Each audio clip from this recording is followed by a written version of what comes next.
Good morning. My name is Dorothy Davis. I'm a CDL instructor full-time with Pitt Community College. I'm a lead instructor for the weekend class, and we'd love to have you come join our weekend class if you work during the week. We have weekend classes. We offer that also for Class A. As a long-term over-the-road truck driver, I've been out there in the trenches along with all the other instructors here at Pitt Community College, and we understand what it's like to be out there with bad drivers, and that's our goal, is to make safe drivers come out of our school program. Safe because we've been driving with the bad drivers and we know what it's like.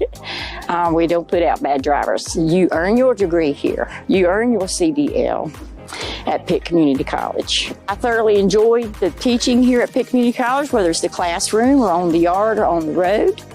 Having been, as I said before, an over-the-road truck driver myself and kind of aging on out of it myself, I feel like this opportunity here at Pitt Community College has given me the chance to pass the torch on to the next generation.